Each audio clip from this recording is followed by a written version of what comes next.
Assalamualaikum warahmatullahi wabarakatuh. Perkenalkan, saya Hayatun Nufus, peserta Latsar Angkatan ke-70. Video ini akan menjelaskan terkait tugas manajemen ASN yang dibimbing oleh Coach Dr. Andus Suyono, MPD.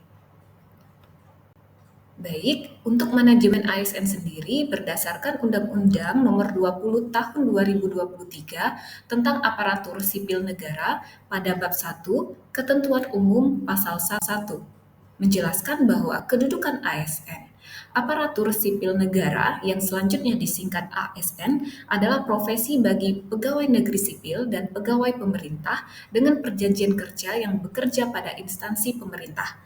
Pegawai ASN adalah pegawai negeri sipil dan pegawai pemerintah dengan perjanjian kerja yang diangkat oleh pejabat pembina kepegawaian dan diserahi tugas dalam suatu jabatan pemerintahan atau diserahi tugas negara lainnya dan diberikan penghasilan berdasarkan peraturan perundang-undangan.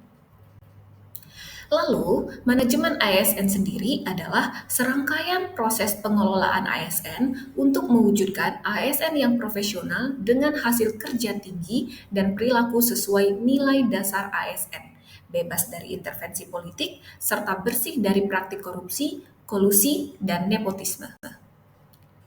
Bagian kedua dalam Undang-Undang Dasar tentang Aparatur Sipil Negara membahas tentang nilai dasar di pasal ketiga, yaitu nilai dasar ASN. Pegawai ASN mengimplementasikan nilai dasar ASN yang terdiri dari berorientasi pelayanan, akuntabel, kompeten, harmonis, loyal, adaptif, dan kolaboratif.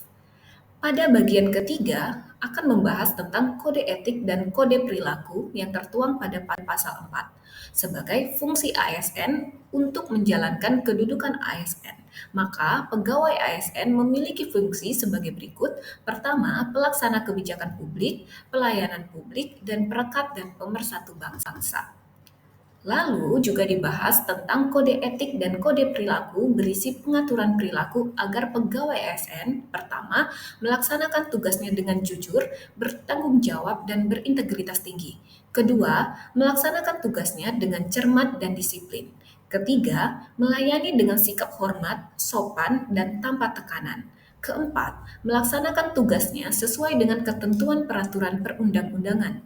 Kelima, melaksanakan tugasnya sesuai dengan perintah atasan atau pejabat yang berwenang sejauh tidak bertentangan dengan ketentuan peraturan perundang-undangan dan etika pemerintahan. Keenam, menjaga kerahasiaan yang menyangkut kebijakan negara. Yang ketujuh, menggunakan kekayaan dan barang milik negara secara bertanggung jawab, efektif, dan efisien. Kedelapan, menjaga agar tidak terjadi konflik kepentingan dalam melaksanakan tugasnya. Kesembilan, memberikan informasi secara benar dan tidak menyesatkan kepada pihak lain yang memerlukan informasi terkait kepentingan kedinasan. Kesepuluh, tidak menyalahgunakan informasi internal negara, tugas, satuan, kekuasaan, dan jabatannya untuk mendapat atau mencari keuntungan atau manfaat bagi diri sendiri atau untuk orang lain. Ke-11, memegang teguh nilai dasar ASN dan selalu menjaga reputasi dan integritas ASN. Dan yang terakhir, melaksanakan ketentuan peraturan perundang-undangan mengenai disiplin pegawai ASN. Lalu, ada Smart ASN. Smart ASN adalah singkatan dari strategis, melayani, adaptif, responsif, dan transparan. Ini merupakan konsep modern dalam pengelolaan aparatur sipil negara atau ASN di Indonesia. Tujuan dari Smart ASN adalah untuk meningkatkan kinerja pegawai dan efisiensi pelayanan publik melalui pemanfaatan teknologi informasi dan komunikasi, sehingga melahirkan ASN yang cerdas dan profesional dalam menjalankan tugasnya. Lalu kita akan melihat bagaimana isu terkait dengan pelaksanaan tugas dan fungsi di unit kerja tempat home base saya bertugas. Pertama, terdapat dosen yang belum melaksanakan tugasnya dengan berintegritas tinggi seperti tidak pernah masuk ke kelas untuk mengajar, hanya masuk beberapa kali saja, atau meminta orang lain untuk menggantikannya di kelas dengan bidang ilmu yang belum mumpuni. Dampaknya, hal ini merugikan mahasiswa karena tidak mendapatkan ilmu secara utuh dari yang seharusnya mereka dapatkan, serta menjadikan citra dosen buruk di mata mahasiswa. Masalah kedua yang saya temui yaitu terdapat dosen yang belum menjalankan metode PJBL atau case method yang menjadi metode wajib di dalam kurikulum berbasis OBE untuk menunjang proses belajar dan mengajar di kelas, sehingga capaian pembelajaran lulusan atau CPL tidak tercapai dengan baik. Dampaknya, mahasiswa akan mengalami kesulitan dalam memahami mata kuliah yang diajarkan karena metode yang digunakan oleh dosen sudah tidak relevan dengan metode saat ini. Perkuliahan yang tidak maksimal akan menjadikan CPL yang telah ditargetkan tidak tercapai sehingga secara administrasi dan praktek kuliah dapat dikatakan gagal. Masalah yang ketiga, terdapat dosen yang tidak memiliki soft skill bahasa pemrograman komputer dengan baik. Dampaknya, tanpa kemampuan pemrograman, maka dosen tidak akan bisa mengikuti perkembangan teknologi komputer dengan agile sehingga akan kesulitan dalam memberikan ilmu ke mahasiswa serta soft skill yang tidak di-upgrade. Masalah ini terkait dengan fungsi dan tugas dosen di prodi S1 Ilmu Komputer. Lalu, saya mencoba menganalisis isu prioritas dengan USG atau urgensi, seriousness, dan growth. Untuk masalah pertama, kita identifikasi isunya terkait terdapat dosen yang belum melaksanakan tugasnya dengan berintegritas tinggi sehingga tidak pernah masuk ke kelas untuk mengajar, hanya masuk beberapa kali saja atau meminta orang lain untuk menggantikannya di kelas dengan bidang ilmu yang belum mumpuni. Ini menjadi urgensi yang paling tinggi untuk segera diselesaikan. Karena kalau tidak segera diselesaikan, ini akan menjadi habit yang berkelanjutan dan akan memberikan contoh yang buruk untuk dosen-dosen yang lainnya. Ini juga masalah serius yang harus diselesaikan karena ini terkait dengan pelayanan kepada mahasiswa.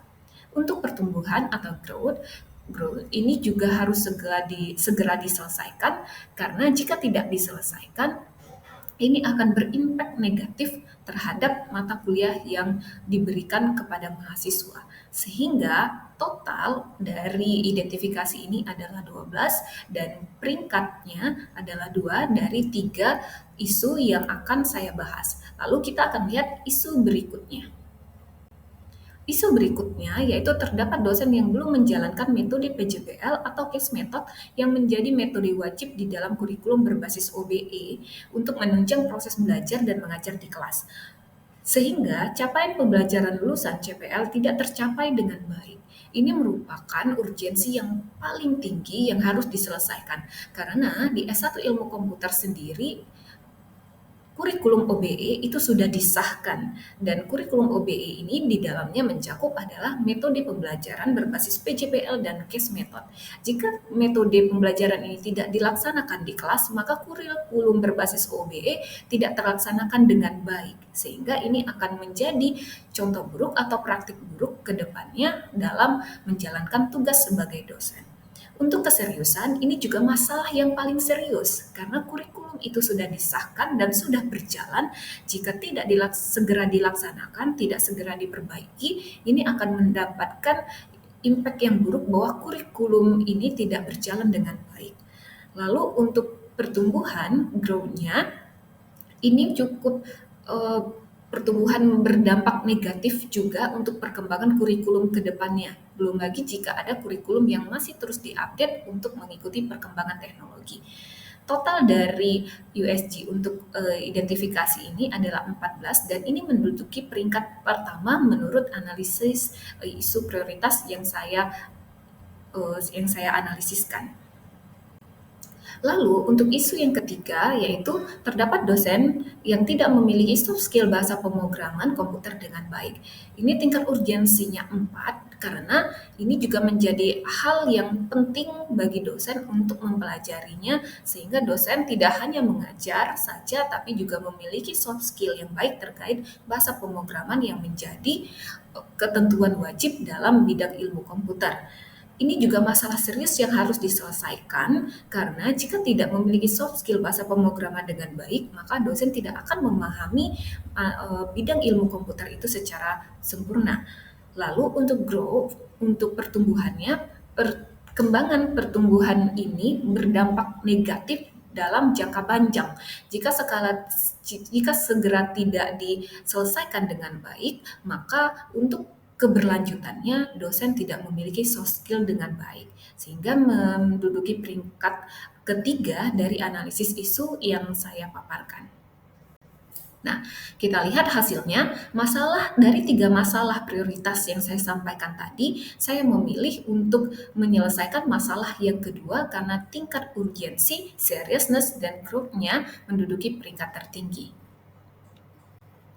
Rekomendasi solusi untuk masalah yang pertama adalah, yang pertama, sanksi teguran secara bertahap. Berikan sanksi kepada dosen yang tidak berintegritas seperti teguran di tahap awal. Jika masih tidak ada perubahan, bisa diberikan sanksi yang lebih tegas agar tidak lagi mengulangi kesalahannya. Yang kedua, rekomendasi solusi kedua yaitu pemasangan CCTV. Pasang CCTV di setiap kelas sehingga bisa dimonitoring secara real time keadaan di kelas saat dosen mengajar. Rekomendasi solusi untuk masalah yang kedua yang menjadi fokus utama masalah yang akan diselesaikan yaitu workshop PJBL atau case method. Diharapkan bisa mengadakan workshop bagi dosen untuk memberikan pelatihan terstruktur terkait konsep untuk menjalankan metode PJBL dan case method. Lalu ada mentorship, di sini mengundang dosen pakar yang memahami metode PJBL dan case method untuk memberikan insight yang memberikan contoh agar dosen dapat membuat dokumen untuk menjalankan PJBL dan case method. Untuk rekomendasi solusi untuk masalah yang ketiga, yaitu pelatihan TOT, Training of Trainer. Mengadakan TOT untuk dosen agar bisa mengelaborasi bahasa pemrograman yang ingin dikuasai, sehingga nanti di kelas, dosen bisa memberikan soft skill kepada mahasiswa. Lalu yang kedua, solusi yang direkomendasikan yaitu sertifikasi. Berikan kesempatan bagi dosen untuk mengikuti sertifikasi bahasa pemrograman yang ingin dikuasai, sehingga saat mengajar di kelas, dosen sudah tervalidasi tentang sertifikasi untuk bahasa pemrogramannya. Baik, itu saja pemaparan bagaimana manajemen ASN dan bagaimana penerapan dan masalah serta solusi yang harus diselesaikan di program studi S1 Ilmu Komputer Universitas Sumatera Utara. Assalamualaikum warahmatullahi wabarakatuh.